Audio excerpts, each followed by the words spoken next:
ഒന്നും പറയാല്ല, എൻ്റെ ചോര തിളച്ചുകൊണ്ടിരിക്കുകയാണ്. ഞാനിത് വേറെ ഇതായിട്ട് പറയണല്ല, വേറെ വൈറലാവാൻ പറയണല്ല, സത്യമായിട്ടും ഇതെൻ്റെ ഉള്ളിൽ നിന്നും പറയാണ്. ബിക്കോസ് എൻ്റെ ചോര തിളച്ചുകൊണ്ടിരിക്കണേ. ഒരു സിനിമ കണ്ടിട്ട് എൻ്റെ ചോര തിളക്കും എന്നൊക്കെ പറഞ്ഞില്ലേ, അതാണ് അവസ്ഥ. എന്ന് വെച്ചാൽ ഞാൻ ഈ പടം കാണാനായിട്ട് 3 റീസണാണ് ഉള്ളത്. അതിൽ ഒന്ന് director Ashiq Kapoor, 2 Hanuman kind, 3 casting.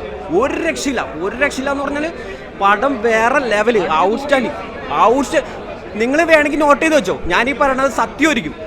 മലയാള സിനിമയുടെ ചരിത്രം ലോകാവസാനം വരെ ഇത് എനിക്ക് തോന്നണ ഇത് തിരുത്തി എഴുതേണ്ടി വരും. ഇതുവരെയുള്ള സിനിമയിൽ റൈഫിൾ ക്ലബ്ബ്, ആഷിഖ് കപൂർ.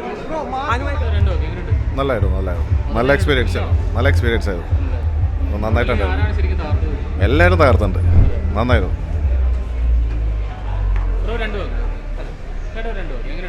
നല്ല മൂവി. എന്താ പറയുക, ഒരു പുതിയൊരു എക്സ്പീരിയൻസ് ആണ്. ഒരു തിയേറ്റർ എക്സ്പീരിയൻസ് ചെയ്യാൻ പറ്റിയൊരു മൂവിയാണ്. അങ്ങനെ ഒരു വ്യത്യസ്തത ഉണ്ട്. ഒരു വെടിവെപ്പ് ഫൈറ്റ്, അങ്ങനെ ഒരു വേറൊരു മൂഡാണ് കണ്ടുകൊണ്ടിരിക്കുക. അടിപൊളി പടം. എല്ലാം അടിപൊളി. ജോണർ ഡിഫറെൻറ്റ് ജോണർ അടിപൊളിയായിട്ട് ചെയ്തിട്ടുണ്ട്. സിനിമാറ്റോഗ്രഫി എല്ലാം അടിപൊളി. തകർത്ത്.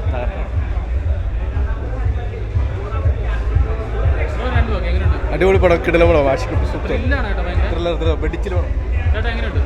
നല്ല കിടക്കുമ്പോഴാണ് അമ്മ കാണും ചേട്ടാ, വേണ്ട ക്ലാസ് മമ്മറി. നല്ല പടമായിരുന്നു, കിടക്കാൻ പടമായിരുന്നു. അമ്മാണ് ചേട്ടാ പോണ്.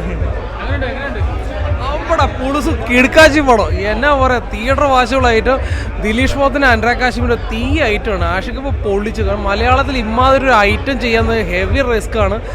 Must watch theatre. Suspense, violence എന്ന് വെച്ച് കഴിഞ്ഞാൽ മാർക്കോയ്ക്ക് ഒരു വെല്ലുവിളി ഉള്ളൊരു ഐറ്റം സാധനമാണത്. തിയേറ്റർ വാശിയുള്ള ഐറ്റമാണ്. ഇതിൽ വാണി വിശ്വാസമുണ്ട്, വിജയരാഘവന്, എല്ലാവരുടെ റോള് പെർഫെക്റ്റ് ആണ്.